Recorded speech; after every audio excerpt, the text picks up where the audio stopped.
What's up, guys? Want to tell you a good kick you need to add if you are a person who switches stances in striking. If you're, and this is for MMA, could be for kickboxing as well, but I'm MMA fighter, MMA channel more. So speaking to mostly the MMA guys, you guys should add a sidekick if you switch stances constantly. So sidekicks can be very risky in the closed stance, meaning orthodox versus orthodox. But if you have the open stance, orthodox versus, that's what we call it in karate, open and closed stance. If you have a open stance, orthodox versus southpaw fighter, in the open stance, sidekicks are one of the best weapons that you can add to your game. It's very much a defensive weapon.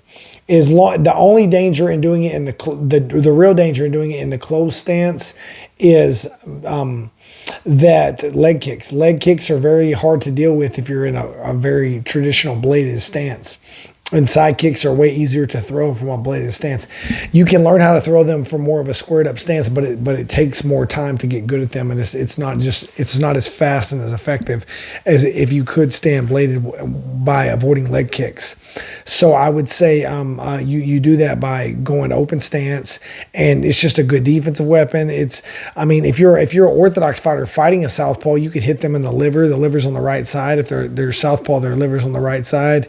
It's just a really good option. I first added this kick. I started adding it about, I don't know, maybe 10 years ago. But the first time I really threw a lot of it was when I fought Francisco Trinaldo in the UFC. He was a southpaw and I was orthodox. I switched a little bit, but mostly orthodox. And I landed, if I remember correctly, I landed like 12 or 14 sidekicks in that fight. And it was mostly just for defense purposes.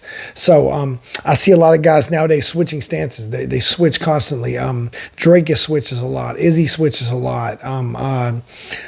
Jack, how do you say his last name? Jack, the one that just beats Bilal Muhammad, Della Maddalena, he switches stances very often. Like a good sidekick is just from the open stance. It's so hard to mess up someone's legs from the open stance because when they're standing bladed in the open stance, they don't even have to check like inside leg kicks because they just have to turn their knee in, and the chances of you moving and this person being accurate enough to kick you in your thigh without hitting your knee or something, or if you do check it, that open stance is dangerous to check low kicks or to get your legs checked, because that's kind of how Anderson Silva got done. He was southpaw and fought Chris Weidman and got checked. So that open stance leg kicks are way harder from the open stance, especially the inside leg. And then the outside leg it's easy to step off of it if it's coming from the lead side in the open stance.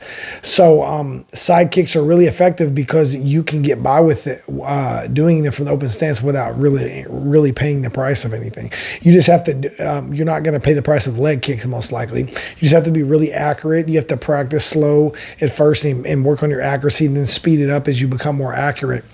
That way you're not slipping, coming out of position. You're able to throw it, and if you miss, come back to stance. Or oftentimes when you throw it, even if you, like oftentimes I would throw a sidekick with no intention of landing at all. It's just a defensive move. So when I lift my leg up or I throw the kick out, they back up, 5 foot to avoid it, because the kicking range, it's real dangerous staying in tight, trying to like step just off and come back in.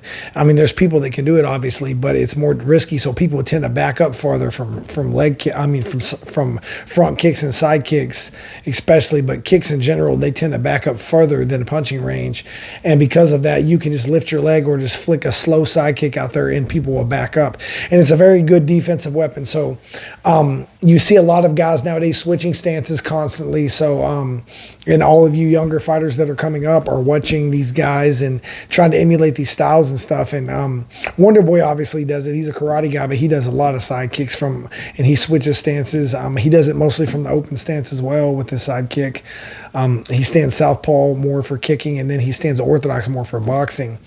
But Yeah, that's just my thoughts, guys. Add a sidekick to your game. It could really be good if you're a person who switches stances and you're able to fight in the open stance anytime you want. If you're fighting an orthodox fighter, you can turn southpaw, or you're fighting a southpaw, you can turn orthodox.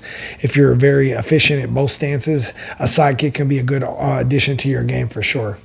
So I hope you liked the video. If there's any other subjects you'd like me to go over, just leave a comment below. And if you're new to martial arts and looking for a gym in your area, get my book, The Ultimate Guide to Choosing Your Martial Arts School and Instructor. Link is in the description. Thank you, guys.